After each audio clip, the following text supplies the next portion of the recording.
Since creating history during last month's general elections, Malaysia's main opposition parties have moved quickly to cement their footing. One of their first decisions has been to dismantle the affirmative action policy in 2 states, a policy which has given preference to ethnic Malays for more than 3 decades.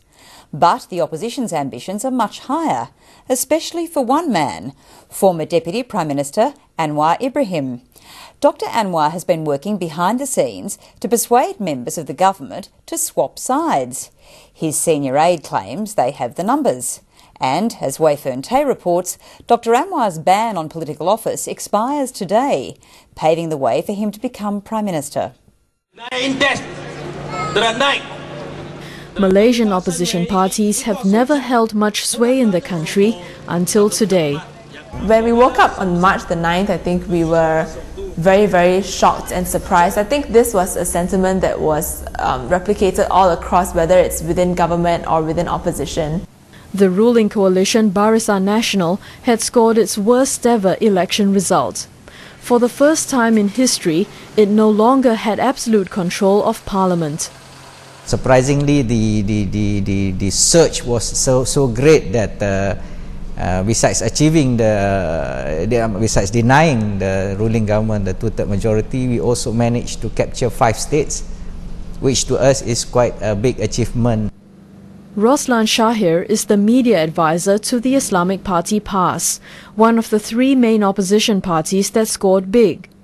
His 2 other political partners have wasted no time in erasing some of the government's contentious legacies in 2 states. The first to go was the affirmative action policy, which gives preference to ethnic Malays. The decision did not go down well among certain quarters. For the incident in Penang, it was not created by the people, not by the voters. It wasn't led by the voters. Participants in that demonstration mainly consist of UMNO members in Penang. This is probably an indication that many Malaysians, although they voted for the opposition parties which advocated a non-racially lined economic policy, it does show that we're still a little bit sensitive when it comes to race and ethnic relations. I think although the intentions are pure, I think although we know the objectives at the end of the day, the process of getting there is not so simple. The government's public humiliation appears to have turned from embarrassment to retribution. Its tourism minister recently cancelled funding for the newly held opposition states. We faced the same thing in 1999 when we managed to capture Terengganu, whereby oil royalty, because Terengganu is a petroleum producing state, all royalty supposed to be paid to the state suddenly discontinued by the federal government simply because the Terengganu people voted for the opposition. But this is an unprecedented opportunity for the opposition, and they are moving fast to secure their power base. Their leader is former Deputy Prime Minister Anwar Ibrahim, and he claims to have convinced nearly 30 members from Barisan Nasional to swap sides, a number just short of forming government themselves.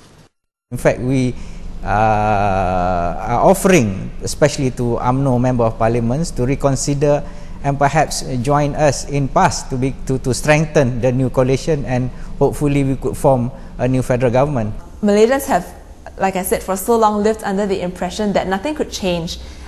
We lived under the impression that Barisan Nasional was going to be the be-all and end-all government for the rest of our lives. I mean, that's what most of us grew up with. But I think Anwar is being a games master in trying to inject that possibility that he can be the next leader.